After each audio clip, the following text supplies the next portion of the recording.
All right, ladies and gentlemen, welcome to another episode of the Retro Jersey Podcast. Hang on, I'm trying to. There we go. Welcome to another. Wow, let me say that fast.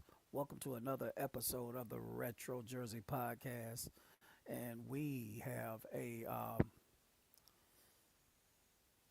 an interesting show today for you. If you haven't, uh, and then hit the notifications button. That notifications button helps very well with paying attention to a bit more. Uh, I am yet to get comfortable behind the mic, as you can tell, but we're working on it. Uh, I'm big on microphones, and I'm great with microphones. People know, but I have to get a little bit more comfortable. I need a crowd. So once again, go ahead and hit the like, share, subscribe, and all of that good stuff, and we'll let you know when we that'll let you know when we drop other content. Um, if you haven't already, Florida State fans, if you haven't already heard that heard the news that Gus Malzahn is retiring um, from Florida State, and I think he signed a 2-year contract with Florida State, and now he's calling it quits. Um, I'm gonna be honest with you. Uh, uh, to me, this was a shocker. Um, the fact that he waited around until the off season to do this is interesting. It's extremely interesting, and I don't know what Florida State does. And I'm going to be going over a couple of candidates who I think should get the job, but this is wild work, and Florida State is in a whole world of trouble. I mean, I've seen Stephen A. Smith uh, even say a while back. He said Florida State is on the verge of extinction, and he don't get a lot of stuff right, but he definitely got this one right. He definitely got this one right. This program is on the verge of extinction. All the greatness that this program has had, but let's go over the let's go over the the happenings that Coach Gus Malzahn had. Of course, he came over from UCF and brought a lot of people with him when he came, and you got to wonder now. These people that follow Gus Malzahn over there, and these people that he recruited to come over there, what's next? What do they do? What do these kids do now? Because this is this is on the this is on Florida State altogether. Because I mean, I was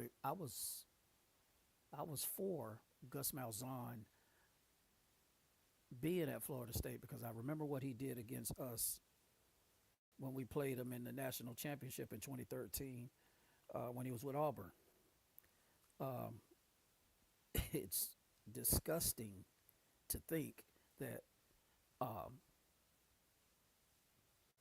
we can't keep somebody as an offensive coordinator, let alone a head coach. I'm going to read you a little bit of what's going on. Um, Florida State offensive coordinator Gus Malzahn announced his retirement on Monday after 35 years spent in coaching, including stints as a head coach at Arkansas State, Auburn, and UCF. Malzahn, 60, spent this past season with the Seminoles to be closer to family after stepping down at UCF. That was right around the corner from each other. Excuse me. That was right around the corner. So I don't understand that.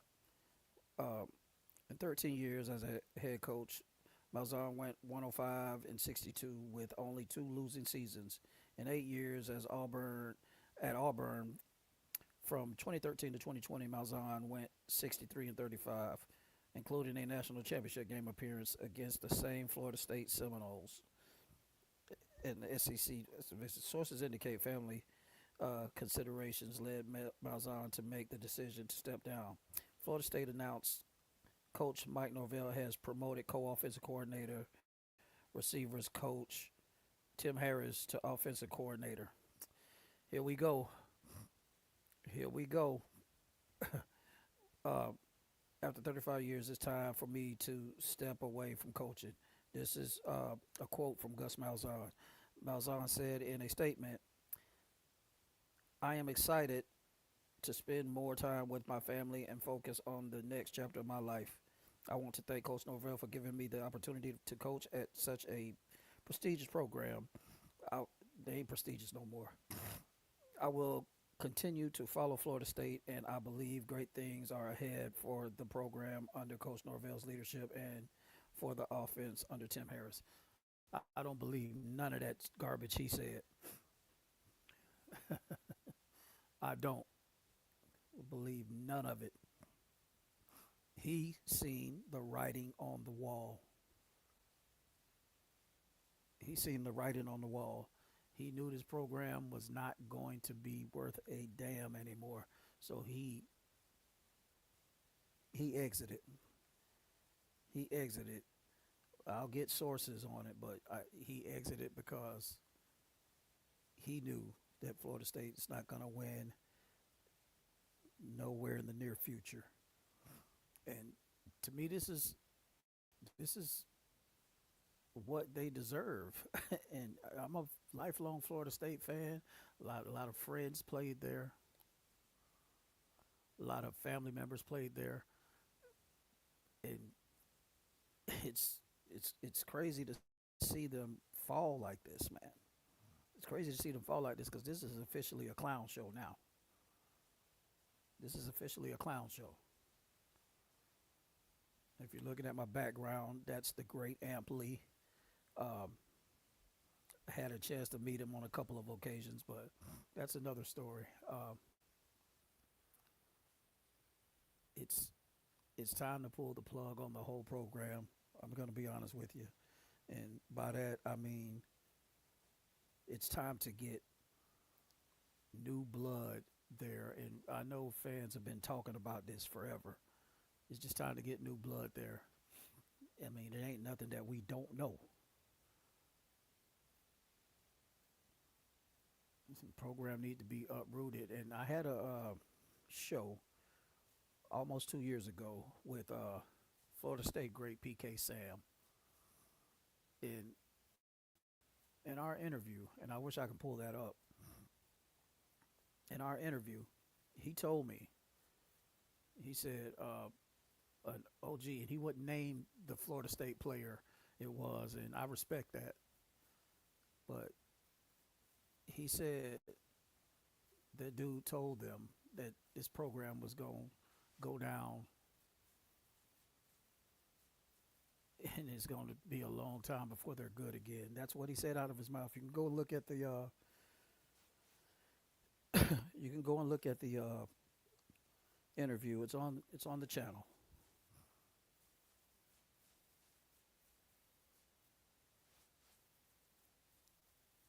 It's it's simply time to move on because all of this is clownery. So let's talk about this. Let's talk about this a little bit more. So they got Tim Harris, the wide receivers coach. Now, I don't know his resume or what he done uh, as far as being an office coordinator in the past or nothing. But if Norvell don't get this right this time, he needs to be fired and he needs to give some of that money back. He needs to be fired. He needs to give a lot of that money back because this is robbing Florida State, and not to mention these kids in the transfer portal is robbing all of these programs. But that's another story we'll talk about.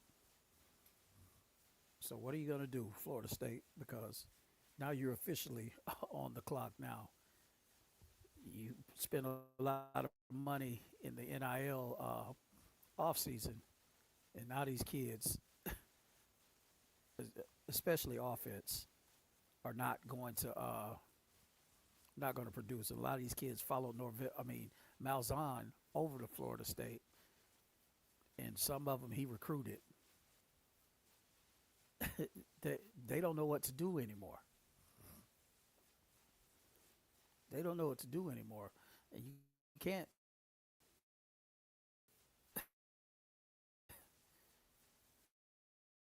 you can't sit here and believe everything these coaches tell y'all when you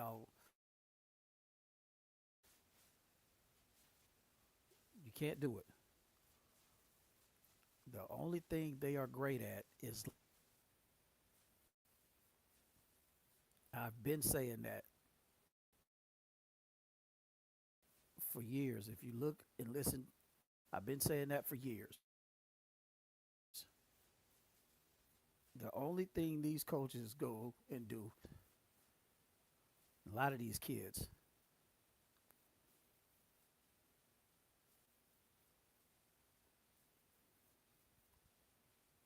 that's all they do is run in here and lie to these kids. And if a part of me understands why all of them are bailing in the transfer portal. A part of me understands that.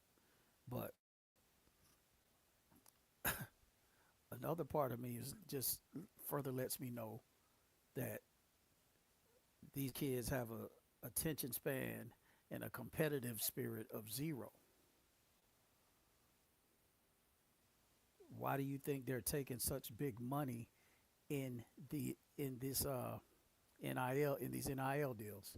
Because a lot of them know they're not going to ever see big money like this, and they don't believe in their skills to go to the next level. They don't believe in them skills. NIL deals are for show. They don't believe in their skill set. You got to look at people like Peter Warwick, uh, who believed in his skill set so much so that he could have went pro in his sophomore year. He believed in his skills so much so that he stayed all 4 years. But my problem ain't with the kids. It's with this program. So let's look at some options for Florida State because this Tim Harris thing ain't gonna work. I don't understand for the life of me why they haven't hired Chris Winkie, Heisman Trophy winner, and he is a Florida State grad. Why in the world have they not hired this dude to be the OC?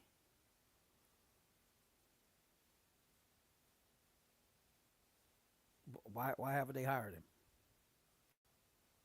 He wanted to be there. Chris Winkie wanted to be there on several occasions.